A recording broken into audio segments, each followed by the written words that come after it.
Born with a twisted spine, the girl Yennefer was bullied, tormented, and abused, both by her peers and the man who raised her, as her biological father was an unknown half-elf. While beaten as a teenager, she produced a random burst of magic, which teleported her to the room of Istrid, a student at the Sorcerer's School of Banard, a companion to the girls' school of Aretuza. Helping her return home, Istrid warned her display of magical ability would be noticed, and just as he feared, the sorceress Tissaia de Vries soon arrived at Yennefer's farm, purchasing the deformed young girl from her father for 4 marks, less than the price of a pig. Taken to the school of Aretuza, Yennefer underwent harsh and dangerous training alongside students like Sabrina Gliveseg and Fringilla Vigo, learning that magic was chaos which could be manipulated at a cost, with greater spells requiring larger sources of energy. If a magic user did not have a source of energy to consume, the spell would drain their physical bodies and cause serious injury or even death. Struggling with her new powers, Yennefer spied on Tissaia, discovering students who failed to graduate and join the Brotherhood of Sorcerers were transformed into eels, which discharged magical energy into the school. Improving her skills, Yennefer was on the verge of becoming a sorceress, and so the Leadership Council assigned her to advise the lecherous ruler of Nilfgaard, despite Tissaia attempting to get her a more ideal position in Edirn. Denied her preferred assignment, Yennefer lashed out at her romantic partner Istrid, learning that he revealed secrets about her to his teacher, though she did the same. Despite hating her assignment, she was equally appalled by Istrid's offer to join him as he began a life dedicated to excavations and studies of the past. Exchanging harsh words, they parted on bad terms, leaving Yennefer so frustrated she forsook rules and restrictions, convincing the school's specialist enchanter to transform her body into a beautiful black-haired woman, accepting the condition she would never bear children, and foregoing any pain medication to have it done as fast as possible. Once transformed, she made a grand entrance at the Sorcerer's Ball, where she introduced herself as Yennefer of Vengerberg, charming the King of Edirn into choosing her as his advisor, thereby foiling the Brotherhood's plan. Yet much to her disappointment, Yennefer spent the next 30 years dealing with petty political troubles, feeling deep regret for her choice to serve in Edirn, questioning whether it was worth sacrificing her ability to have children. Matters then grew worse when she learned the king sent a mage assassin to kill his own wife because she bore him 7 daughters and no sons.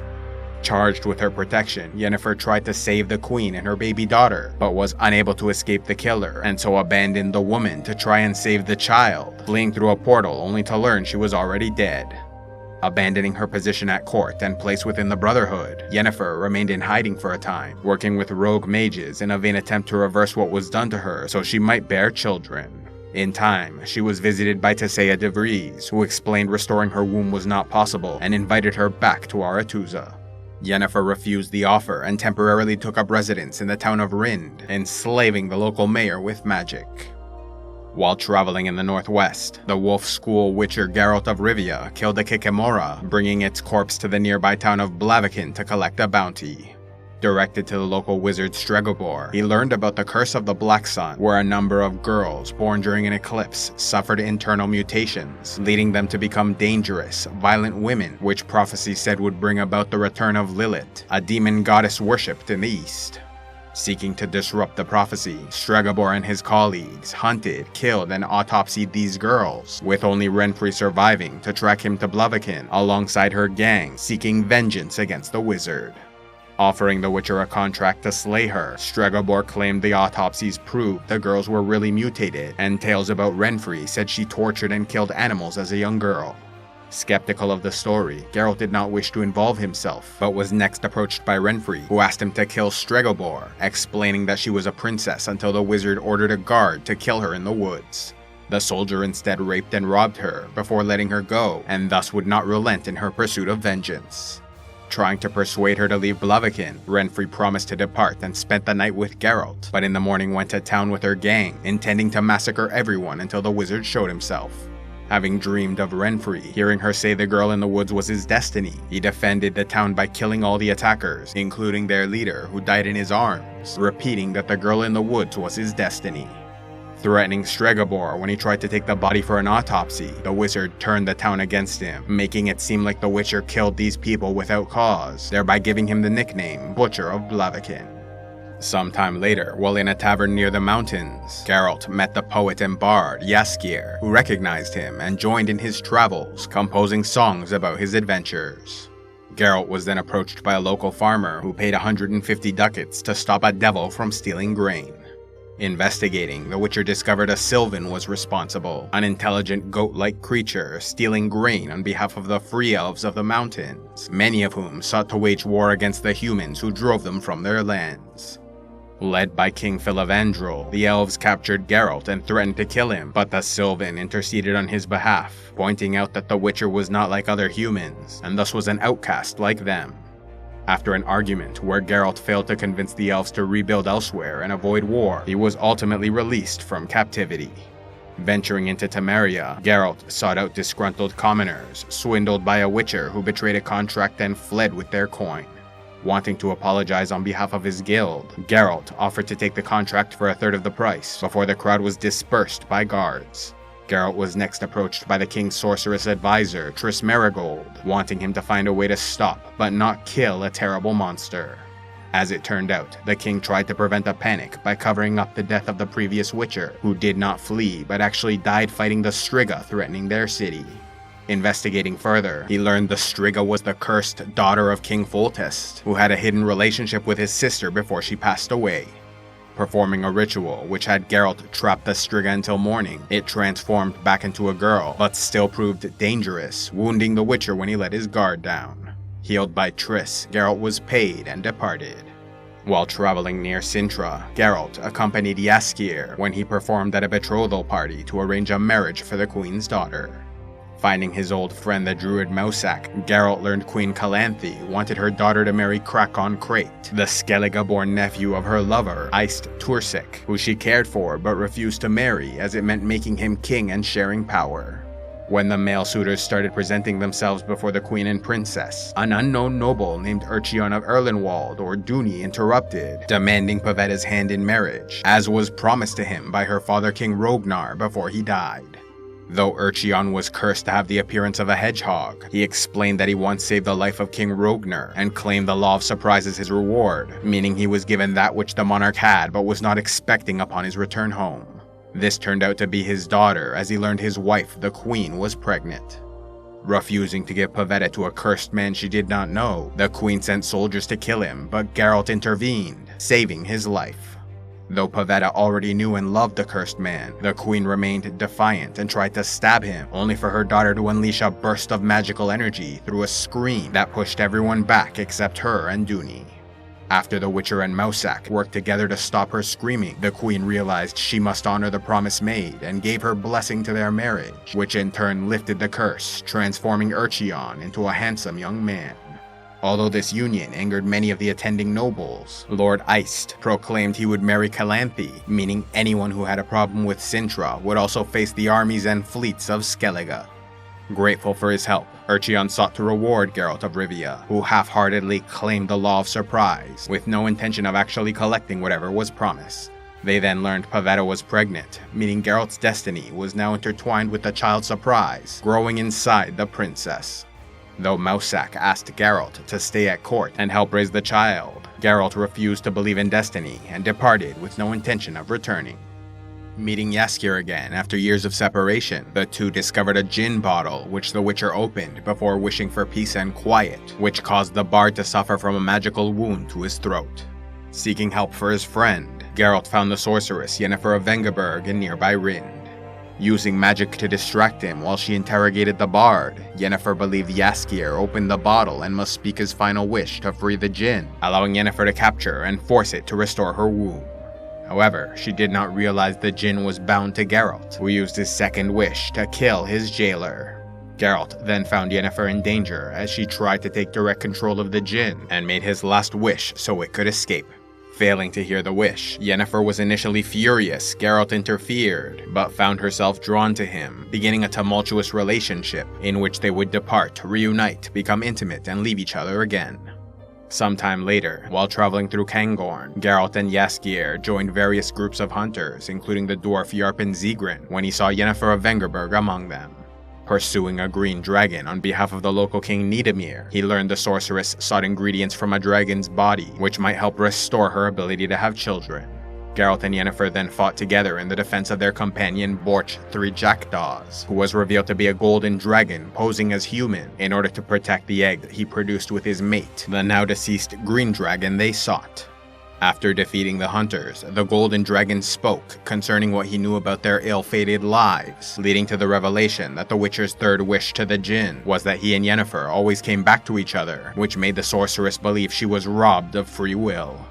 The dragon then made their division worse by stating she would never recover her womb, and Geralt would lose her in the end, prompting Yennefer to leave in anger. Borch then told Geralt his destiny lay elsewhere. Having left the Witcher and grown wary of her seemingly impossible mission to have a child, Yennefer found her old lover Istrid in Nazaire, seeking to rekindle their relationship.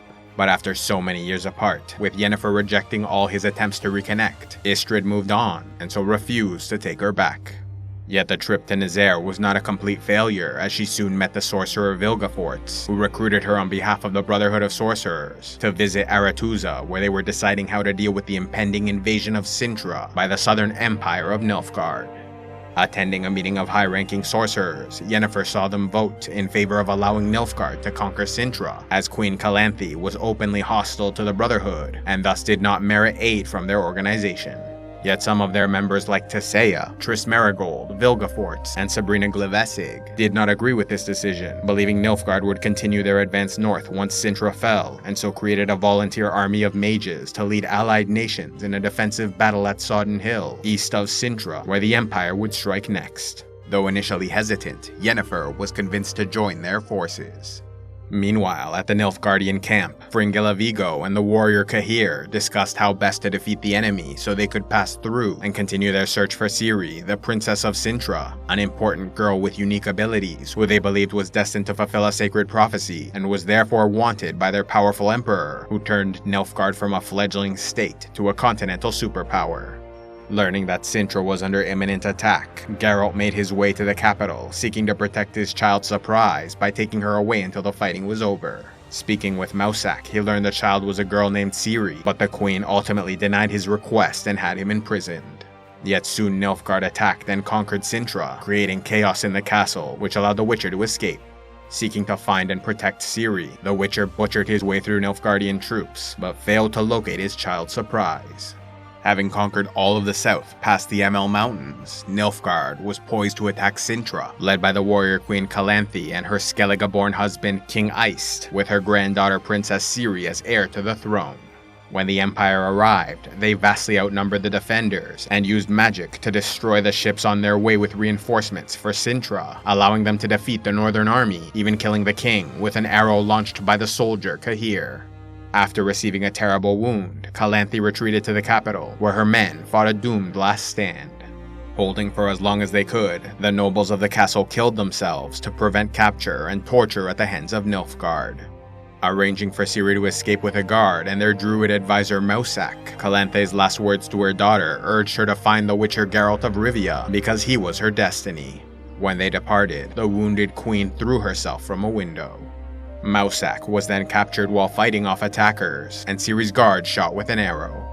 Knocked unconscious and captured by the soldier Cahir, Ciri woke while traveling outside the city and screamed in anguish and terror, causing a magical burst of energy to collapse the horse, topple a nearby structure, and crack open the earth, allowing her to escape into the woods. While fleeing from Cintra, Princess Ciri ran into Dara, a boy with knowledge about surviving in the wild. After sharing his dinner of roasted rat, he disappeared for a time, leaving Ciri to find a refugee camp where she was taken in by a wealthy Cintran family. Dara then rescued her when the family was slaughtered and camp raided by Nilfgaard. Reaching Brokilon Forest, Ciri was entranced by a magical spell which compelled her to enter the woods. Following her, Dara was shot with an arrow before they were both captured by the female Dryads, who lived in Brokilon, defending it from human encroachment. Meeting Eithne, queen of the Dryads, both Dara and Ciri were made to drink the water of Brokilon, which would kill those who intended harm to the forest, while erasing the memories of others. When the queen realized the water had no effect on Ciri, she had the girl consume special sap, causing a vision of a great tree in a desert. Meanwhile, Nilfgaard's sorceress Fringilla Vigo sacrificed the life of her assistant in a dark magic spell to find Ciri's whereabouts, sending Cahir to Brokilon, where he hired a Doppler, a being able to mimic the appearance of others, to transform into the druid Mousesack. After mimicking and killing the druid, the Doppler found Ciri in Brokilon, claiming he must take her to Geralt of Rivia in order to honor the Law of Surprise. When Ciri made it clear she wished to leave, Queen Aithne allowed it, and so the girl departed with the Mousesack imposter and her friend Dara. However, the Doppler eventually fled after betraying and dueling Cahir, which gave Dara time to free Ciri from captivity. Yet the two then went their separate ways, as the boy believed Ciri was leading them into unnecessary danger. Seeking passage to Skellige, where she might find refuge with her mother's allies, Ciri stole a horse from Zola, a kind woman trying to help her, only to be followed by a group of ruffians, including a boy she once thought a friend in Cintra. As they prepared to assault her, she suddenly entered into a trance, speaking words of prophecy with a different voice. When she regained consciousness, she was alone and everyone else dead. She was then found by the same kind-hearted woman whose horse she stole and taken to her humble home, where Ciri learned Nilfgaard was engaging northern forces at the nearby Battle of Sodden Hill. With Cintra defeated, Nilfgaard made their way to Sodden, where volunteer mages made their stand, holding the enemy back long enough for King Foltest to arrive with a northern army. Sacrificing many of their lives to achieve victory, the sorceress Triss Merigold was badly burned, Sabrina fell from a tower, Teseo was wounded, Yennefer stabbed, and Vilgefortz struck in the head after losing a duel to Cahir. When Vilgefortz awoke, he killed a wounded ally. Though he did not fight in the battle, Geralt was in Sodden while it occurred, suffering a grievous wound, saving the life of the local man Jurga, who loaded the Witcher onto his wagon, hoping to find help. As fate would have it, Geralt was visited by his biological mother Vicenna, who seemed to appear in a fever dream to help heal his wounds, but refused to answer any meaningful questions about why she gave him to the wolf school. When he next awoke, the woman was gone, and Jurga offered him the Law of Surprise in exchange for saving his life. Upon arriving home, Jurga's wife Zola informed him of a girl she found, who ran off into the woods. Remembering Renfri's words, Geralt instinctively started wandering through the forest. Meanwhile, Ciri dreamed of Geralt calling out Yennefer's name, and when she woke, was compelled to leave Zola's home, running into the woods, where destiny at last brought her to the Witcher, embracing him before asking about Yennefer.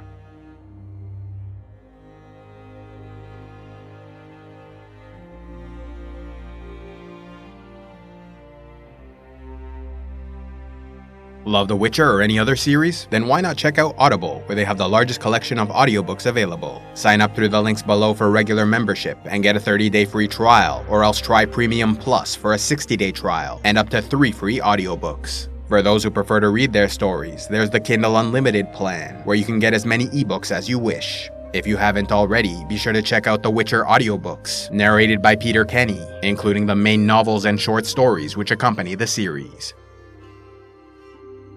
A special thanks to all those who contribute to Civilization X, like Barachado, Sir Rick Lone, Lelo Senpai the Wanderer, and Lady J Book Nerd. If you'd like to help the channel, be sure to give a like, leave a comment, subscribe, and click on the links below, or else go to patreon.com/civilizationx, where you can gain early access to videos, vote on future content, and watch the Patreon-only series, Heroes of Lore and Legend.